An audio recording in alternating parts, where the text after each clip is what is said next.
Welcome everyone to the first episode of Paving the Way Forward in 2026, presented by Wells Fargo and the NFCC, the National Foundation of Credit Counseling. Today, we are going to talk about some really important issues. We're talking about home ownership. Is now the right time? Like, when's the right time? That's what we're going to talk about today. I'm your host, Asia, with Urban One, and joining us today are my partners in crime. I'm so excited to see you guys this year. Super excited to get the conversation going. So, Rulan Washington, the Senior Manager for Wells Fargo Home Lending, Customer Growth Segment Teams. Also, we have Martin Sanchez, the Senior Manager for also Wells Fargo Lending Customer Growth Segment Teams. Welcome to both of you from Wells Fargo. How y'all doing this year? Hey, great. Good seeing you. Good. Happy And 2026. of course, we have Herman Palmer. He's the Senior Vice President of Outreach and Inclusion for the National Foundation of Credit Counseling. How you doing, Herman? Doing well, Asia. How about yourself? I'm well. So, it's 2026. People have those New Year's resolutions. They're like, I'm going to buy a house. It's now the right time. Let's just get right into it. Y'all ready? Absolutely. Yes, Let's go. yes. All right. With this current, market and things like that, what would be your advice to someone who is saying that I want to dive into the home buying pool like right now? And I'll start with you, Rulan. Yeah, I think right now is it's an interesting time, right? Because you have access to so much information, right? So and then also in your everyday life, you're going through so many changes, right? You Right. see the groceries, the bills going up there. Right. You might have wage stagnation. You've been at your job for a while. You see interest rates. There's conversations around when will they get lower? And it's like, is this even time for me? But then the one obstacle you might run into is if your rent goes up, right? If you're renting. And then that creates this mechanism for you to hurry up and figure out what's going to happen next, right? Because now you're just spending more money and it gets really difficult, right? But sometimes it's best to just pause, take a deep breath, and just look around and say, okay, what can I control? It's really hard to control the interest rates, right? Really hard to control what those numbers will look like in the future. It's hard to control the price of groceries, right? It's hard to control, how much your rent can increase, right? So take an inventory of where you are financially, and then you have to have an honest conversation with yourself. Am I ready to buy, right? And if Mhm. you're ready to buy, think about what steps you need to take, right? I think in the past we've talked about formulating a team. Mm-hmm. That's usually the best scenario. We're hoping that everyone that watches our show can take tidbits and information from what we share, right? And use Right. that as resources for you to make those decisions. But man, it's one of the biggest purchases you'll make in your life, right? And that's Right. not, that's not tongue in cheek. It's really one of the biggest purchases you make in your life. And then sometimes you get a bit handcuffed on a decision. So you have this paralysis by analysis because now you're thinking, I need the perfect house. So there's Right. just so many things going on. My best piece of advice would be to pause, take a deep breath, and evaluate your circumstances. Okay. So, a lot of our viewers and a lot of our listeners, they always want us to kind of share our personal experiences, like owning a home firsthand. And I know a lot of people probably want to know, like, what shaped our history of buying a home, if you will. Like, were you tired of renting? Was it just your dream to own your first home? What inspired you, Herman, to take that leap of faith and buy your first home? For me, it was just knowing the financial benefit I would realize by owning my home, Right. knowing that was a key financial cornerstone to the rest of my life. I Right. wanted to make sure that I built equity for myself and my family. I was single at the time, but I had aspirations of having a family. Okay. And I knew that when I was renting, I was paying somebody else's mortgage, helping to make them rich. And Mhm. I'm a nice guy, but I'm selfish when it comes to my money. Okay. And I want my money to work for me. So it was always, I wanted to have a better, brighter future. And I also recognized that my first home was not necessarily my forever home, but it was Right. a key step in building my financial future and my Right. establishing my financial foundation. Okay. Martin, Deep. same That's question. deep. Yeah, so I bought my first home at 25 when I was single. And my motivation at the time was I remember seeing at that age, I saw my cousin who was around 5 years older than me, or 5, 7 years older than me, buy a home and then see that appreciation. And friends, same thing, who had appreciation and value in a very short amount of time, said, I essentially I want in on that, right? And even now, when I think we bought a home 9 or 10 years ago from today, and seeing that appreciation, it's unbelievable what it can do. And of course, with the options you have, when you have more, you can spend more, you have more options too, right? So that's what I was going for. And same thing with Herman, is that, well, opposite from Herman, to say, I did think my first home would be my forever home. So maybe went a little too fast, too much, right? But I think that it's a good piece of advice. We can all learn from each other's mistakes. That the first home doesn't have to be. That's what I learned, as Herman said, is the first home doesn't have to be your forever home. Doesn't have to be your perfect home.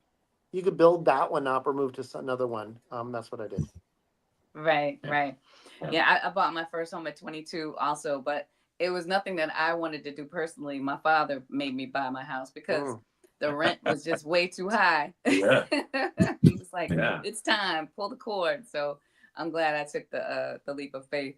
So, I talk about not being ready, not being ready, but taking that leap of faith. We have a lot of fears, right? We're buying a home. We have a lot of concerns or doubts. Let's talk to you, Rulon. Let's talk about when you bought your first home. What were some of the fears or doubts that were kind of rooted in your generational experience rather than finances alone? Wow, it feels like that question was made for me, right? Oh. So, unlike you all, I purchased my home when I was 33. Oh wow. And I was a bit gun shy. So I grew up with a parent that was active in the military, in the Navy, and so we would move every 4 years. And growing up in those circumstances, you really don't know what home ownership is because you always have shelter. You're just moving from place to place to place. Right. And once my father retired and we settled down, and my mother and my father, they identified a house that they can call their forever home, right? I wasn't a part of that process. It was like, all right, we're moving here now, right? And so as a teenager, you're like, wow, okay, we got some new friends, we're in a new neighborhood, but then now just life goes on. And I didn't really understand the importance of home ownership because I kind of took shelter for granted because we were always moving. We always had that safety net. There was never an issue with rent because, you were associated with the military. So as I got older and I had my career, I didn't know what steps to take next. I wasn't sure if is it family next or is it a house, right? Is it a house and then you find your family? What do you do next? So my decisions essentially led me to figuring out the most methodical way for me to become a homeowner. I took my time. I waited year over year. I saved. I was tactical. And then all of a sudden, you meet the girl of your dreams, you have a family.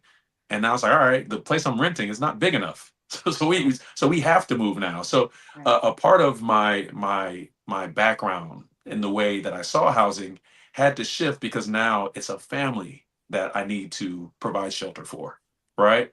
And so it allowed me to understand the importance of finding the right home.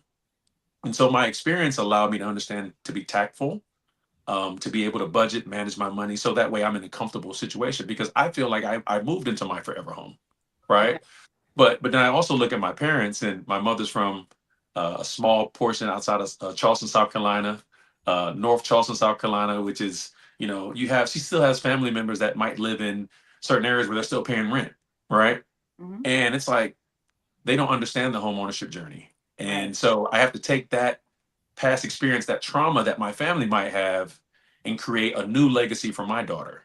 And how do I teach her? Start to invest early, right? Is it similar to what your father did? Hey, you're 22, you better buy now, right? That's a really good place to put your children because that generational wealth allows them to make confident decisions financially. Right. Yeah. Because I wasn't thinking about buying a house. I wanted to buy a new handbag. So and Asia, I've learned that was as a single male, your thought of being what your forever home is, your dream home is probably not going to be the same dream home of what your spouse agrees is a dream home, right? So good now luck with that's a whole different topic in and of itself. Exactly. You probably had your man cave, and this woman came in and was like, "What is this?" Yeah. I have a friend. He's single, Yeah. He has a beautiful, beautiful home. He's got wow. art all over. He's got a man cave. He's single. Okay. And I walk in and every time I'm like, man, this is museum quality. His house is so sophisticated. He's got lamps on his art. So I'm like, okay. No. So I walk in, I'm like, it's a shame. And he's like, what are you talking about? I'm like, dude, Yeah, she gonna destroy all of this. you think a woman's gonna show up in here and let you have all this like this? Yeah. Son, it ain't gonna happen. It's just Right. so take pictures, walk around with a video recorder. I remember when I once had the way we were. All that's gonna change. All of it's gonna change. Oh my goodness. So listen, we talk about how family kind of shapes our views on home ownership, which it really does, like how we were raised really does kind of like help you see home ownership. Some people don't feel like it's within their grasp. Some people don't feel like it's a realistic goal, but there are other people who grew up in that, watching your parents buy homes and things like that and wanting that same dream. Let's talk about that. Let's talk about your family's history. I'll start with you, Herman. What shaped your view of home ownership? Was it like something that you aspired for when you were much younger because you watched your family, or something you came up with on your own? I didn't have a clue. I mean, Okay. for the first, I'd say 8 years of my life, I lived in the Bronx, Monterey Avenue. Okay. Right back in Corner Park, up from the 3rd Avenue L. And all of my father's brothers and sisters, they either lived in the Bronx, Harlem on Edgecombe Avenue, or in the South Bronx on Stebbins Avenue, and in Brooklyn. And everywhere we went, everybody was in an apartment. So I didn't know any better. I'm like, this is it. Right. And then my mother's sister, my aunt, moved her family from the Bronx to Teaneck, New Jersey. Okay. She was the first one in that generation to buy a home. And when we got there, that was the first time I saw something different than what I was accustomed to. Right. And her making that transition, that let us know that home ownership, one, for me, was a thing. Two, that it was possible. I mean, really possible to live in something other than an apartment where you could go out and you could have a backyard and a front yard. And where she lived, there was Tryon Park behind her. There was a park and you had basketball courts, like within walking distance. As a little kid, they had a pool. I was like, oh man. And in the summertime, you could go out there and go in the pool. They had a sandbox. I'm like, oh, this is some different stuff. Yeah, and they so, were Jeffersons. Exactly. Moving on up. And so she had a fixer-upper, but it was her home. She owned it. Right. And so what she was able to do is she owned it. She was able to fix it up at her pace, to her taste. Whenever the family had a celebration, we had it at her house. Okay. If it was in the winter, it was in the basement. If it was in the summer, it was in the backyard. But it was hers. And nobody said, well, the basement's not finished. We didn't care. Right. It was her home. Yeah. And then as I got older, I realized that it was more than just having more rooms and having multiple levels and having a park. It was about ownership, and that would have long-term implications. So once I got the full picture, I'm like, oh yeah, I'm gonna get me some of this. Trust and believe, I'm gonna get me some of this. All right. Well, shout outs to Auntie for shaping this. There you go. Yes. Martin, what about your family? Did you have home ownership as a child? Like, what did you see that made you say I wanted to buy early on? Yeah, so my parents bought their home in 1973, well before I was born. Right. And they still live in the same home today. So growing up, I remember we didn't talk about it. It was just, you own a home. That's just what you do, right? But I do remember being like in 2nd or 3rd grade. I had a friend who lived in an apartment, probably five minutes from where my parents live today. And I remember going to their apartment and it being small. And I remember the address was, say, 928 and a half. I remember coming up and telling my mom, did you know there's addresses with a half in it, right? and I remember also that they had to move kind of frequently. It wasn't like the stability just wasn't there. But good memories from growing up is always having the best 4th of July party at my parents' house. It was also my sister's birthday. All the family came over, stayed up late, it was the most fun part of the year and something I look forward to. And having birthday parties there and gatherings there and a place where friends can come over. And that's my motivation. That's why I wanted a home when I got older, for to have those exact same feelings and sentiments throughout my lifetime, my family's lifetime. Yeah, because you saw it firsthand. Yep. Yeah. So I remember being about 12. So my parents bought their house way before I was born also. But when I was 12 years old, my mom and dad got a house, brand new construction from the ground up. And I remember us going to the lot, like picking a lot and watching it and watching the foundation being built. And just like we went regularly, like it was like a field trip. And I just always said, you know, when I grow up, I want one of my own brand new house built from the ground up. And I've still not gotten my house built yet. That's my forever home dream. But I mean, I remember that like it was yesterday, and I always like wanted that. So growing up, and when you see those things, it absolutely shapes you and stays with you, right? Yeah. Like, yeah. I remember that feeling, that experience. So, Rulon, did you ever have like conversations about home ownership growing up on the base? Because I know what that's like too. Yeah.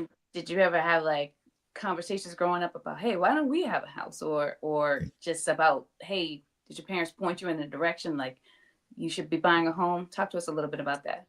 Well, you know, it's I mentioned that my mother's from South Carolina, and my father's from South Jersey, Atlantic City to be exact. Okay. And so they had two different upbringings, but one thing they had in common was there were tons of brothers and sisters living in one house, right? So, you know, and that feeling, visiting my family members during the summertime, it was so exciting because everybody would be in one place, right? You got 20, 30 cousins, we're cooking out outside, frying some fish, and the nostalgia of that. And when we would go back home, it'd be like, man, I miss my cousins, right? I miss having everyone around. Right. And I always remember my parents saying, well, once my father retires, we're going to move closer to the family so you guys can enjoy that more. And so it was more or less the love that I felt around the asset, around the house that I yearned for.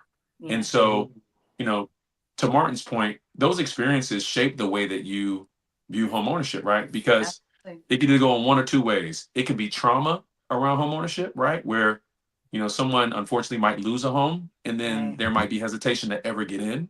But then the joys of, you know, what that house brings, the stability, the memories, the love, you hold on to that and you try to recreate that in your own house, right? And so we didn't have deep conversations about home ownership, but I can feel the importance of how much a home made a difference in how I had that community around me, right? And to this day, you know, friends, family, they're more than welcome. And part of my wife and I getting a house is making sure we had a big enough house to do that, right? So we were intentional around recreating those memories. Oh, that's so nice. You need a compound. You need I know. For everybody to come by, everybody. So you're talking about growing up and talking about having those conversations about buying a house when you grow up. You don't really think that those conversations happen as a young child, but they strangely enough they do pop up from time to time. What were there any myths that any of you heard about buying a home that maybe said, maybe that's not for me? Did you hear anything as a child or a younger adult about buying a home that possibly discouraged you? I'll talk to you, Mark. I'll say this. Any house you can buy is a good house. Okay. Not true. Okay. There's some houses that are money pits. Yes. And the way you get around that is never buy a home without a home inspection by some professional. And here's the key part. You select, not the seller and not the realtor. The seller's motivated to move the house. The realtor's absolutely motivated to real house because they get paid on the deal. But their motivation does not necessarily align to your benefit. Never buy a home without it being inspected. And you want to make sure that it's one that you can afford for the long term. So don't run game on, I'm gonna make myself look like I have more money than I have, or I'm going to change something, because it comes to light at some point. Now, It might come to light at a point before you make the transaction, which may disappoint you, but could be to your benefit long term. Or it may come to light after the transaction has taken place and you have limited options after that. So the key thing is not every house you can buy is your best house. Mm-hmm. You want to make sure that your house is qualified for your purposes, and you want to make sure you are qualified to afford that house for the long term. Right. Martin, was there anything that you had to unlearn from Well, about your journey? I wouldn't say when I was growing up, because Okay. it was all positive, honestly, about homeownership. But what did create myths and other, made pauses is during the housing crisis of 2008, when there was a lot of foreclosures, short sales, a lot of turmoil in the housing crisis. And that's when Rolanda and I started working together initially, just after that time. And so there have been a lot, even to this day, I hear about people who are afraid to jump into homeownership because of everything they saw during that housing crisis time of, there's too much volatility, what if foreclosure happens, what kind of safety nets available. And so there is some fear around buying. To this day, was that 18 years later, which is amazing to say, right? Right. Wow. Where, but it didn't affect me, but I know it still affects a lot of individuals out there, still being fearful. But what I can say to that is there's a lot more stability in the banking sector and lending sector around who receives a loan, who's extended credit, and there's a lot of safeguards out there to help you. Even during COVID, there were assistance available from various sources. So if you're still on the outskirts, looking in and are curious about homeownership, I encourage you to look into it. And I know there are resources available to you, including NFCC, which our friend Hermond is from, and help guide you through that and hold your hand for free. So that's an option too. Absolutely. If you're just joining us, you are watching the first episode of our Paving the Way Forward series in 2026, presented by Wells Fargo and the National Foundation of Credit Counseling. I'm your host, Asia, and we'd like you to watch this. How much do you really need for a down payment? While 20% is often recommended, many home buyers secure loans with far less. Some programs allow as little as 3% down, depending on your financial situation. The key is understanding what's right for you. Want to explore your options? Visit wellsfargo.com/mortgage education for trusted guidance on down payments, loan types, and budgeting for homeownership. Because the right knowledge leads to smarter decisions. This message is a collaboration between Wells Fargo and the National Foundation for Credit Counseling. Terms apply. That brother's been working out. Wow. Come on now. Let him go. Come on. That Come shirt on. looks familiar too, Roland. Come on now. Right? Looks familiar. I recorded that today, by the way. He ran around the corner, filmed it, and ran back, right? It's a live take. There you go. Again, everybody, this is the 2026 Paving the Way Forward. When is the right time to buy? It's now the right time to buy. Let's talk a little bit about affordability. Let's talk about income, bills, reality checks. A lot of people want to know about whether or not student loans, because we talked about our college days a little bit earlier, but our student loans and family obligations, like multi-generational things that happen within your household, do those kind of like affect the readiness of our communities to buy home? I see everybody shaking their head, so whoever wants to dive in, feel free. I'll go. I would say all these obligations significantly shape your financial readiness in ways that traditional financial models don't really account for. Right. For example, if your student loan debt can delay wealth building milestones like home ownership, like retirement savings, like entrepreneurship. And this is especially true if you're a first generation college grad who a significant student loan debt could be an obstacle. And that debt does not necessarily equate to a proportional indicator as to what your income is. So the opportunity cost of servicing that debt is you have less money for a down payment and other options. So it absolutely affects you. Okay. Mm. Okay. And Rulon, Yeah, I that's see a good point. you're in agreement with that. Yeah, it's millions of consumers out there that don't know that they're mortgage ready. They just don't know, right? And then they look at those circumstances and they already X themselves out of the equation. I have student loan debt. I can't get a house yet. I'm helping take care of a family member. I can't get a house yet, right? And really, there's so many tools nowadays to help you prepare and get ready, right? Mm-hmm. So even though you have that obligation, there's digital tools, for example, on wellsfargo.com/mortgage education. We have a mortgage calculator. Like those tools are important, right? Plugging in where you're obligated to pay, understanding what you can borrow, Right. understanding what your credit score is, right? Looking at your credit report, understanding how maybe repaying some of the debt or the other obligations impact your credit score. Okay. Going to a HUD certified housing counselor to figure out how you can make that next step. Going to the National Foundation for Credit Counseling, right? Understanding where you are in your financial journey. Because just because someone is running into an obstacle, Right. even though your situation may be similar, doesn't mean that you should stop identifying opportunities for you to get into homeownership, right? Okay. I have a friend of mine who just got finished paying off their student loans. Been paying off student loans for the last 15 years, right? And he was so excited about paying off the student loans, and he's like, "All right, now I'm going to buy a house." I'm like, "Well, check your credit first, right? Take the proper steps. Check your credit." So he ended up checking his credit, and he's like, "Wow, my credit score is a lot lower than I thought it was." And now I'm thinking about all the money that I'm going to save because I'm not paying my student loans anymore. Man, what do I do? I said, "Well, this is perfect because now you have this ability to save while you work on your score. So now when you're ready, right, that money that you were paying towards your student loan, still set that aside for that down payment or those closing costs." And so just getting some information around how to position maybe a negative to a positive allowed him to understand that he can take his time, right? But there's so many resources now, more than ever, to really determine which direction you're going to go in your home ownership journey. Okay. Okay. So, Martin, I want to ask you this.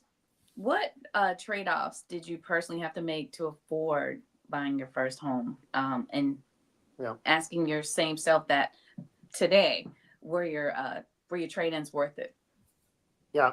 So the answer is yes, there were some trade-offs I had to make. So I know in some parts of the country, I live in California, but in some parts of the country, it's cheaper to buy a home than to rent, or maybe roughly some amount. In California, it's kind of different.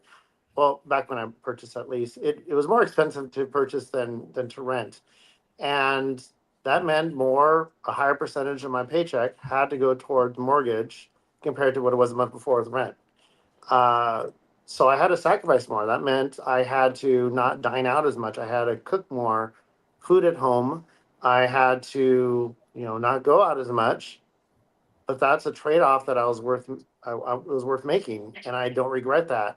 And luckily, I bought it at a good time. Now many years later, right? Bought it at a good time, and now the home is worth more than I purchased for. There's a lot of equity in it.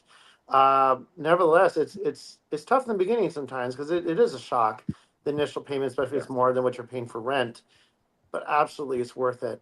It's really paid off, and I would do it again. Okay. Okay. And Rulon, you're in agreement. Did you have to Yeah. make some trade-offs as well? Yeah. Listen, I think not being ready for the shock of being responsible for everything, right? I think that, one of the trade-offs sometimes is your sanity and your time, right? Because I mean, when you're renting, something goes wrong, you call a landlord, right? Or you call the apartment complex.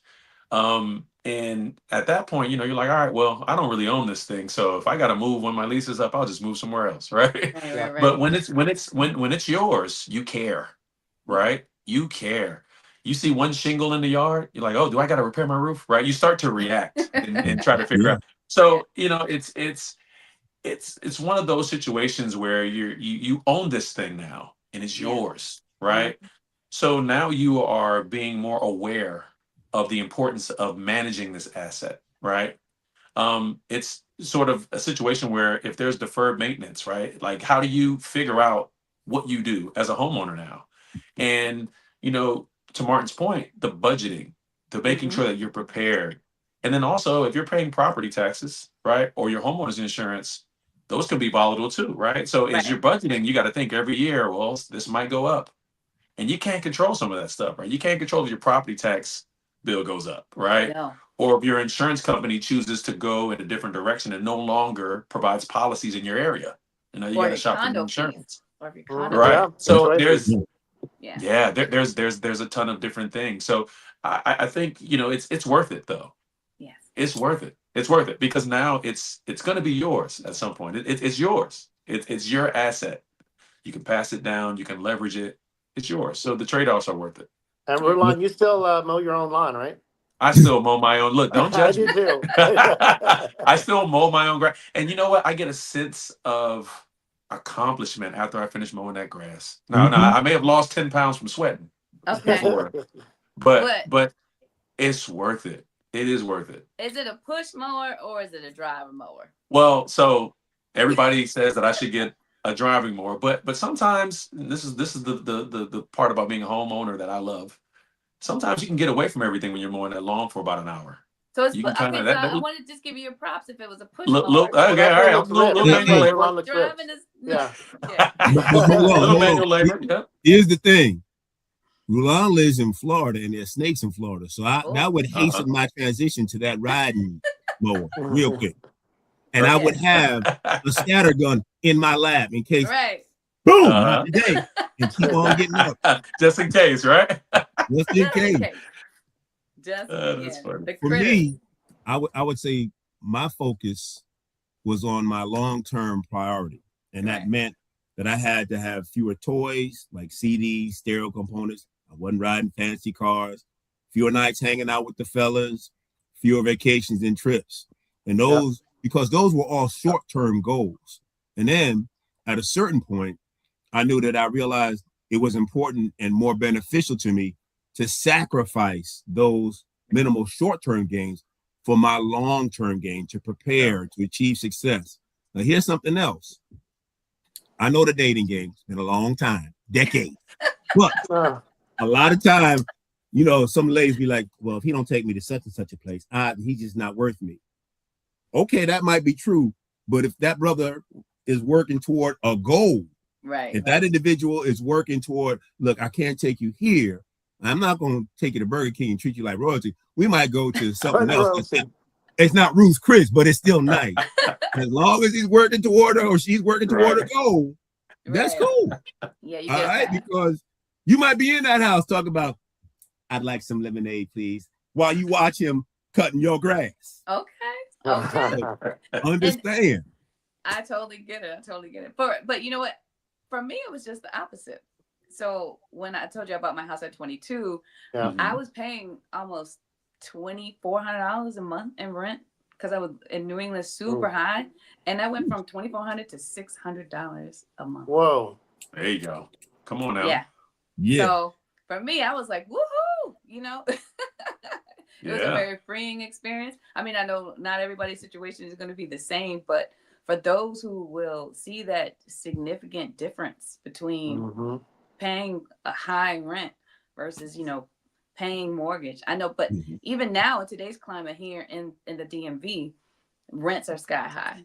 So you probably can get that $200,000-$300,000 home and still pay less than what you're probably paying to be in that high rise apartment. So it could go both ways.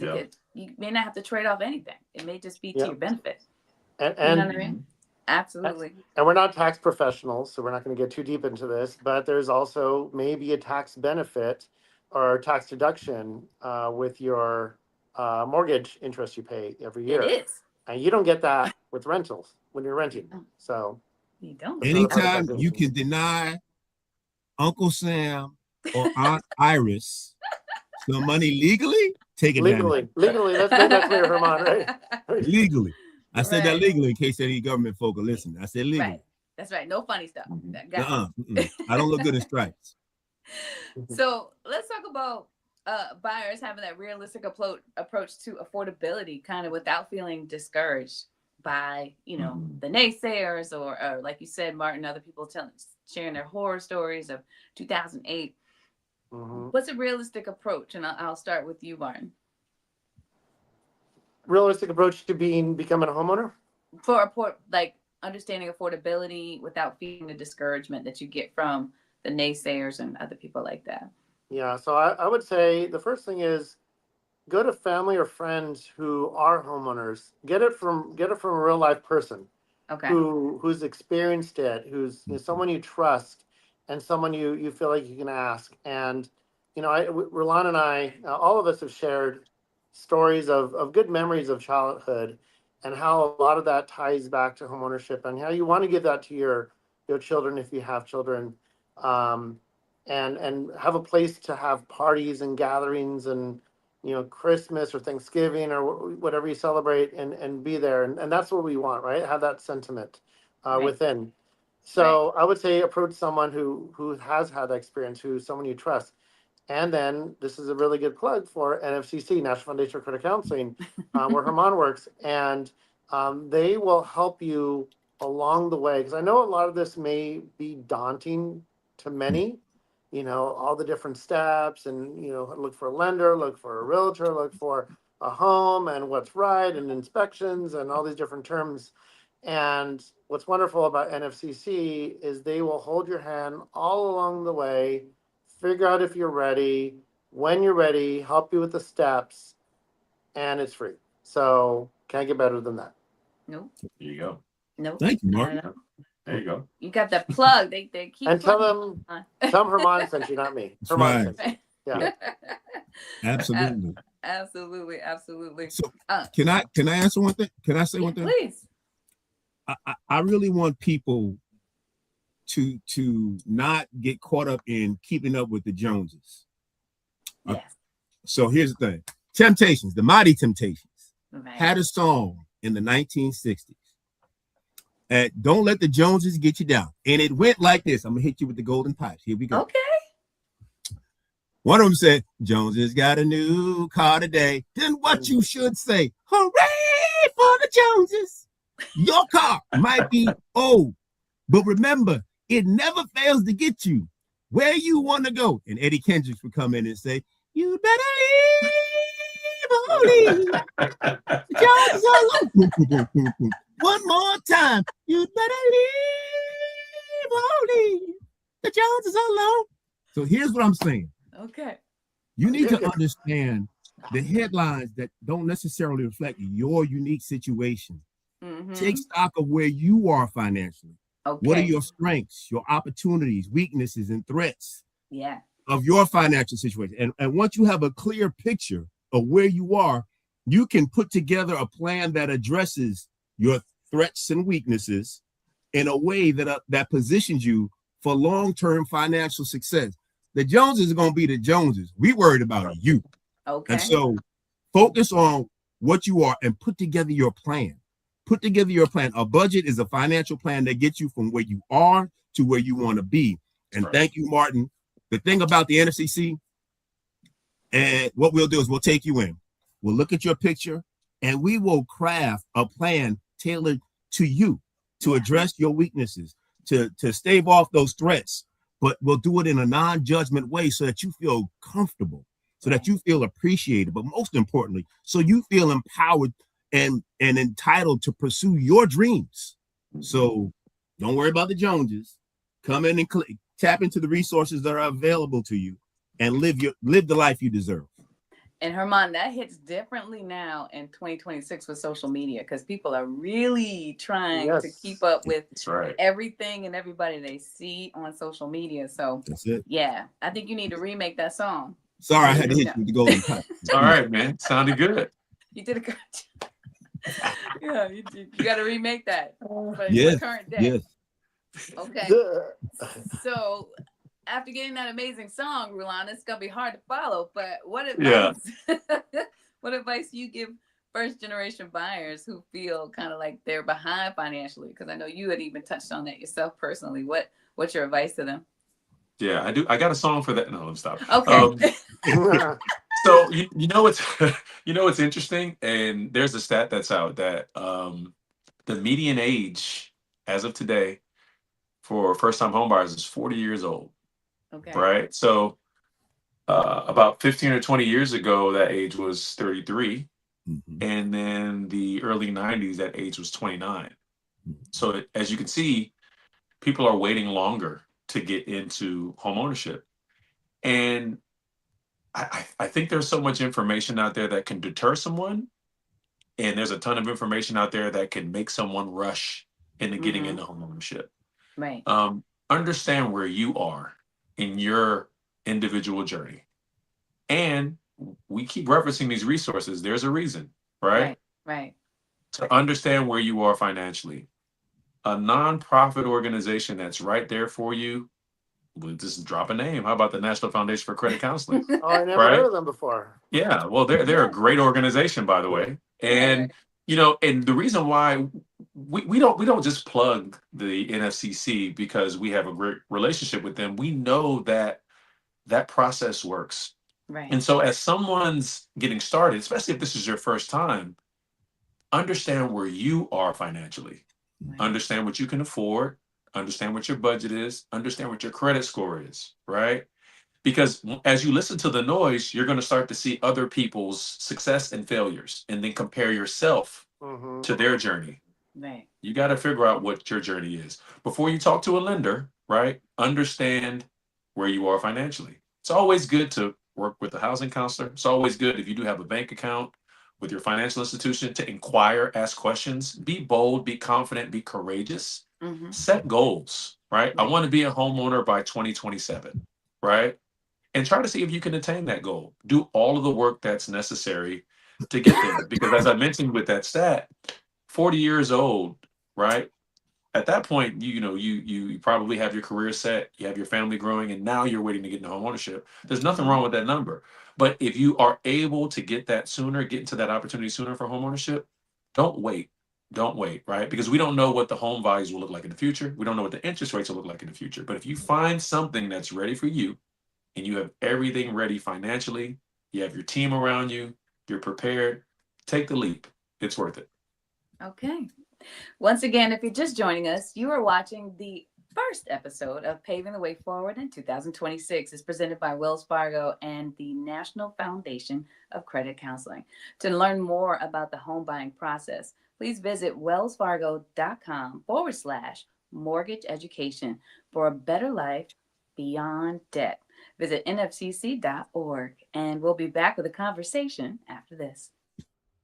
When finding a home, every step matters. Wells Fargo is here to guide you with free resources at wellsfargo.com/mortgage education. Learn what to expect at every step. No jargon, just clear, helpful advice. Our free online tools will help you get started on your homeownership journey. This message is in collaboration between Wells Fargo and the National Foundation for Credit Counseling. Terms apply.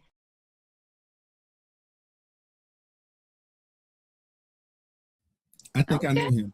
Yeah. I think I know him. Yeah. So when Rulon went, you said he looked ripped, and then You waiting for the compliment. okay, all right. Hey, you got that approachable look, man. I know you. Okay, all right. Oh my gosh, this is so That's funny. funny. So listen, a lot of people have heard that term house poor, right? When I used to use the term because I used to have too much property. You know how you get the bug and you just start buying stuff. So I Mhm. used it as just being over my head. But house poor normally means just kind of like having so much money or having to pay so much money into your house that you can't really do anything else. Yeah. Talk to us a little bit about how do you address the fear of being house poor, especially when your financial safety nets may be a little limited. Anybody can chime in. Eeny, meeny, I'm miny, always mo. have a plan. So Go ahead, Roland. Go there you ahead. go. No. So actually, I was going to say the same thing. Listen, just have structure. I think being house poor, in essence, is could be a direct result of a lack of planning, Okay. right? Because really, when you're getting into the commitment of being a homeowner, it's really understanding what you can and can't afford, right? And Right. as a bank, we're assessing your affordability when you're going through the process. So we Right. have a ratio, a number that's associated with what you can pay. We're not going to lend you more than you can afford, right? But now what happens is, as you become a homeowner, your financial situation might change, right? You might have someone who's contributing to the household who moves out. You might deal with loss of income at work, right? And then that's when those ratios are a little out of whack. Now, it's hard for the lender to check in on you and say, "Hey, do you want to change your mortgage?" So that you have to make those adjustments, right? Right. And that becomes really complicated. One of the hardest things to do is being able to manage this obligation of a home, and then also juggle the changes of how things may raise in inflation in groceries or cost of gas. That becomes really complicated. But the planning should start in the beginning, right? Even before you get the house, it should be, let me actually create a budget, Right. and let me carve out a third of my income to go towards my house. And then now let me see what I'm going to do with that other 2/3 of that money that I have coming in. And if there is a scenario where that 30% becomes 50%, now I need to reimagine this budget again. Or maybe I can go visit the National Foundation for Credit Counseling so that way they can help fix or solve some of the obstacles that I'm running into with my budget. So preparation allows you to avoid being house poor in the future. Right. And it goes back to Herman's point of keeping up with the Joneses, because you talk about changes in your finances. You know, when you're trying to buy all type of our house furniture and things like that, sometimes it gets a little pricey. You know, so when you have this big, beautiful house, you just want to show it off. So I'm going to be totally transparent. There have been 3 times in my life when I had a house and no job. 3 times, not once, not twice, 3 times. Now, wasn't my fault. All of a sudden, the organization chooses a different direction, or something goes wrong. There's layoffs and whatnot, and there you are. Oh man, what's going to happen now? When I say have a budget, I mean I'm lived what I'm saying, because you want to make sure you have that emergency fund. You want to make sure that you have a budget that accommodates not just your home, but your lifestyle, your living, that emergency fund, and retirement. Okay. So it is important that you have so a good he froze. Look at that. What happens when everything's going right? What happens if all of a sudden life comes at you, hits you full in the face, and it goes wrong? Right. You want to make sure that you don't have to tap your retirement savings to sustain you. Now, it's nice to have that option if you need it, but you want to avoid it. So you want to make sure you have that budget, realistic budget, so that you don't want to just have everything going to the house so that all you get to do is live in the house and look outside the window, see everybody having fun, going on vacations. You're like, but I can go into my bathtub and go swimming. No, that's not what we're talking about. So have a budget, have a plan, but prepare for those rainy day funds too. Yeah, that stress comes when you're check to check, and you have that big obligation. That's stress, and it just turns into even bigger obstacles. Yeah, Martin, I'm sorry, I cut you off. So we talk about the Joneses, the poor Joneses. We keep talking about them. Sorry, Joneses. There's a lot of people out there named the Joneses, but keeping up with them, right? We were talking about, and I'm sure you've experienced Asia before, where people who have the nice car, the nice bags, the nice clothes, or brand name things, doesn't necessarily mean they have the money. It just means they're borrowing for it, right? Maybe everything on credit cards, not putting up a facade or a look to impress people they don't know, perhaps. Right. And so you're trying to keep up with something that's kind of false too, which is ironic at the same time. And they call that faking it till you're making it. Yeah. Some people just fake it forever. But yeah. So let's talk about credit and lending and trust, especially since we have Roland and Martin with us today.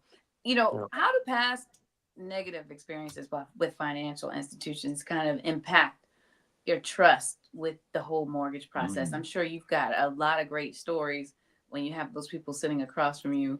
I see you shaking your head, Roland. Tell us a little bit about that. Yeah, we live that, as Martin mentioned earlier. We have been doing the work in the mortgage space during some of the darkest times, specifically during the 08 housing crisis. And so, you know, one of the things that Martin and I, that we do every day is we help rebuild trust with our company, right? Mhm. Because it's important as a financial partner for there to be this trust and this support that comes with making that financial transaction, because that is, as we have said time and time before, one of the biggest transactions that you're probably going to make.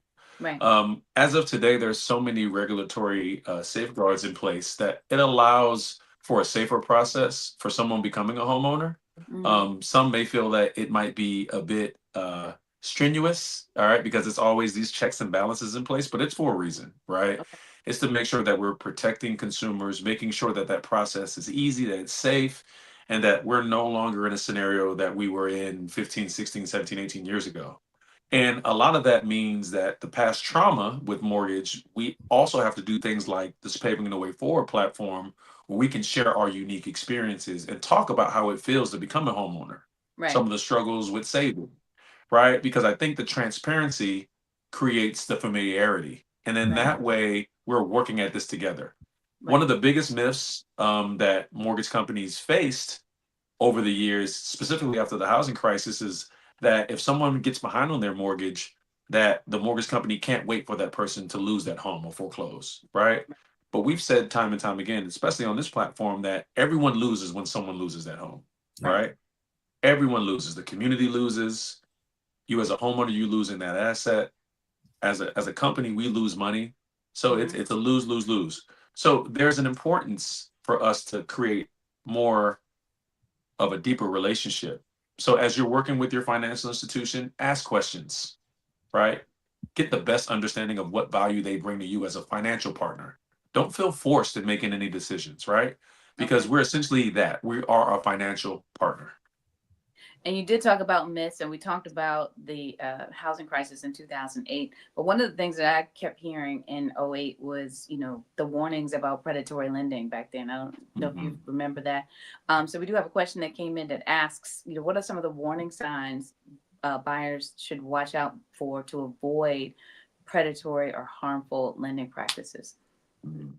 Well, Martin, I'm you going to make it. I'm going to make it easier and kind of flip it and say, there's a lot. There's a lot to look out for. But if you want to okay. make it easier for yourself to identify and have someone who's experienced in this, I would say NFCC as a resource would be fantastic. If something in general in life, not just housing, right? If something sounds too good to be true, it probably is, right? So Mm-hmm. if you get approached with things like rent to own, or interest rates seem ridiculously low, but why? You're probably paying for it somewhere else. Mm-hmm. Bottom line, I would speak with a HUD certified housing counselor who will help you for free, help you figure out if something is too good to be true or if it truly is predatory. Okay. Okay. Thank you, Mark. Now, Armand, you want to chime in? yeah, I do. You asked, negative experiences and the impact and perceptions of financial institutions. I would say that in some cases, it makes consumers more prone to trusting a wolf in lamb's clothing. Oh, Makes them more susceptible to predatory lending. right. We are so desperate to get what we want, the way we want it, when we want it. We automatically assume that's a good thing. And Right. when we hear yes, and it's not. Not Right. every yes is good, and not every no is bad. Right. Sometimes no, you need to internalize it as no is the first part of not yet. Right. There you Mm-hmm. go. Not yet. And it keeps you from putting yourself and your finances in a bad situation. So I would say reorient your understanding of no. It's not an indictment. It doesn't mean you're not a good person. It doesn't mean you don't deserve to pursue your dreams or that you can't. It just means that there's something in your profile that says you're not quite where you need to be to not just get the deal or close the deal, but to maintain the asset, the home, over the long term. Right. Yeah. So we can't be so thin-skinned. We got to understand, okay, when you hear no, ask the next logical question. Why? Right. And then identify a resource that will help you to address your why to get you to your yes. And yes, this is going to be self-serving. The National Foundation for Credit Counseling. That is what we do in a non-judgmental form. So Okay. there you go. So have you guys noticed if there's been any kind of like cultural kind of like things culturally that will change the outcomes for other families versus other families? Like, is there like a competent kind of cultural, competent guidance, if you will, that would kind of help the outcome for families that kind of work with any of you? Is that all? Has that ever been a factor? I will Yes. say Yes. I would say, yeah, I would say yes. So, Yes. and Herman, I'll let you chime in on this too, but just, when I think about um, the access to the experience, right? Experiencing the benefits of home ownership. Not everybody has that luxury. Right. And so if you're a first generation home buyer, you're going at this for the first time Right. out of all of your family members. Right. And then that can be scary because you don't really have any experience or any relationships that can guide you in that arena, and that becomes really difficult. So culturally, if you're not aware, it isn't ignorance. You just have no frame of reference Right. on the how, the why, or the where. Where do I start? Like, Right. and that becomes one of the biggest obstacles you run into when you get into home ownership because you don't know where to begin. Right. okay, you can file my response under I'm just gonna keep it real. Oh, There you come on, go. keep it All 100. right. So one thing it helps to get people engaged Okay. is when they deal with people who look like them, talk like them, live where they live, eat what they eat, all that stuff. Right. And when you have that, those individuals are more likely to gain credible access to subject matter expertise that will That's serve right. them well through the process. Right. Here's something that we've heard about. People will probably come after me for saying this, but a simple thing is like, home appraisals. How many times, and we've all heard this, you go into a house and you want to sell it as an African American or maybe Hispanic, Latino, Asian.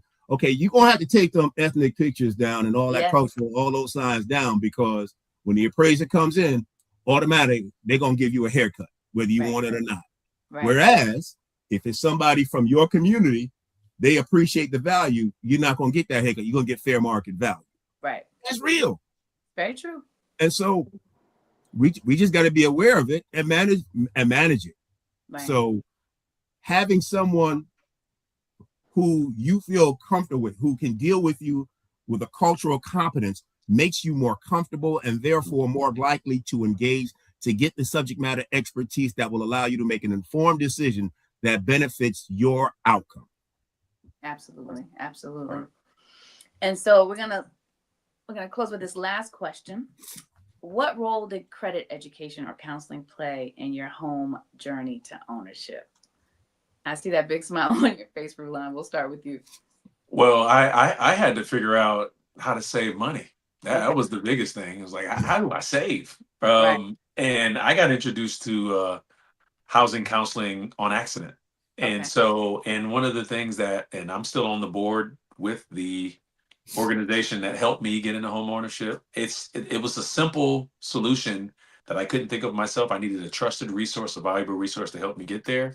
Right. And so it helped me personally. And then that's why I promote it so much with Wells Fargo. It's just the importance. It's a great resource to have. Mhm. It is. And they tell you about monies that are available. That my first time buying a home, I got a first time home buyer grant. And then even relocating to another state was still eligible for the first time in that state. So you help with a lot of great things. I see you wanted to chime in too, Martin. What were you going to say? Yeah, same.